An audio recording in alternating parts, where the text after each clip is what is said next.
Bienvenidos a este análisis visual. Hoy vamos a adentrarnos en un recorrido histórico fascinante y, sobre todo, profundamente respetuoso.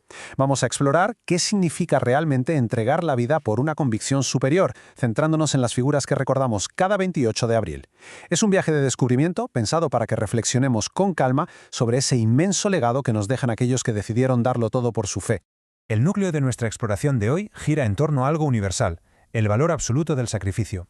Y es que, al detenernos en estas figuras históricas, no estamos simplemente repasando fechas o eventos del pasado, ¿qué va? Lo que hacemos es extraer lecciones que son totalmente atemporales para el mundo de hoy. Ese heroísmo, esa renuncia desinteresada, nos sirven como un espejo. Nos invitan a plantearnos qué valores están por encima de nuestra propia existencia. Bueno, pues vamos a profundizar un poco más en ello. Sección 1. Santos del 28 de abril. Una fecha litúrgica que está marcada por una inmensa y fascinante diversidad de vidas heroicas a lo largo de los siglos. Si echamos un vistazo a las figuras de hoy, encontramos una variedad asombrosa que conecta los primeros siglos con nuestra época más reciente. Por un lado tenemos a San Prudencio, obispo del siglo IX y patrono de Álava. Por otro, a San Luis María Grignon de Montfort, un evangelizador incansable en la Francia del siglo XVIII y un tremendo devoto de la Virgen María. Y si damos un salto al siglo XX, vemos cómo el horror y la esperanza se entrelazan con el beato José Cebula, un sacerdote martirizado en el campo de Mauthausen. Destaca también Santa Juana Beretta Molla, una madre que en un acto de amor absoluto antepuso la vida de su bebé a la suya propia. Hablamos de un abanico de dedicación verdaderamente inmenso. Sección 2. Vocación de Sant Pedre Chanel. Hablaremos de una semilla que comenzó a germinar en el seno de una humilde familia campesina francesa en 1803. Toda esta gran historia arranca con su nacimiento en la localidad de Cuez. Desde su bautismo, su vida estuvo tan profundamente ligada a la devoción por la Virgen María que de hecho añadió María a sus nombres. Tras descubrir su vocación de la mano de su párroco, es ordenado sacerdote en 1827. Pero claro, en su interior ardía un deseo inmenso de ir más allá, de evangelizar tierras lejanas donde el cristianismo ni siquiera había asomado. Este anhelo lo llevó a unirse a los padres maristas, y es en 1836 cuando ese sueño se materializa con un viaje monumental hacia la remota isla de Futuna en Oceanía. Un camino que, como veremos, lo llevaría al martirio en 1841, pero que transformaría la isla por completo para 1844. Sección 3. Misión en la lejana Oceanía. Un viaje hacia lo desconocido, emprendido a sus 33 años e impulsado por una valentía asombrosa. Resulta impresionante de verdad pensar en el valor que hace falta para emprender una travesía de más de un año hacia un destino totalmente ajeno. Al llegar a la isla fue acogido inicialmente por el rey Niulikki, y aquí viene lo interesante, su método de inculturación no fue llegar a imponer sus creencias de golpe, para nada. Optó por una aproximación enormemente respetuosa que se apoyó en 3 pilares. Primero, aprender el idioma local con paciencia infinita. Segundo, adaptarse a las costumbres de la isla. Y tercero, volcarse en cuidar a los enfermos de la comunidad. Fueron precisamente estas acciones prácticas tan llenas de caridad las que poco a poco fueron tendiendo un puente de confianza fundamental.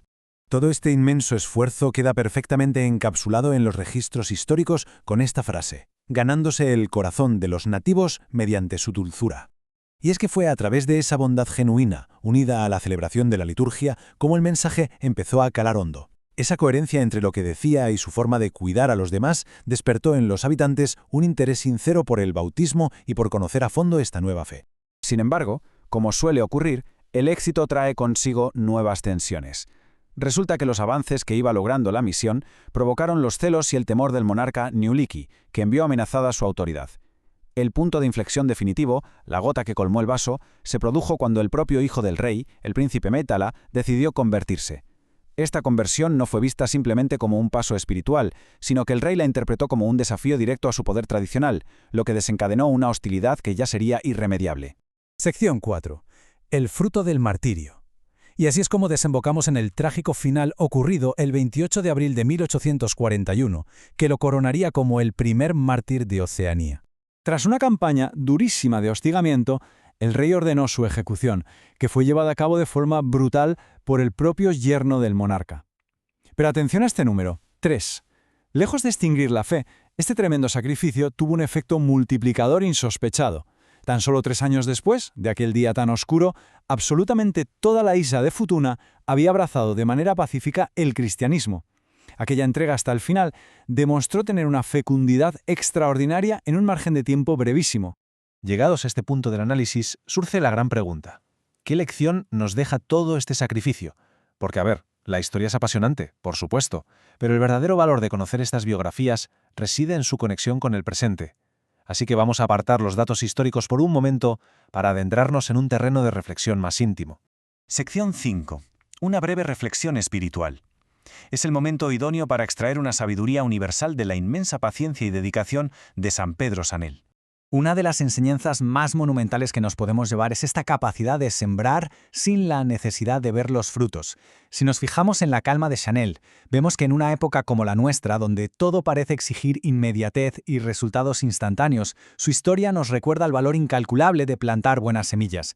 Se trata de trabajar con amor, con la certeza de que toda acción virtuosa tiene su propósito, aunque esos frutos florezcan cuando nosotros ya no estemos aquí para verlos. Y a esto le sumamos un segundo principio vital: mantener la bondad frente a la hostilidad.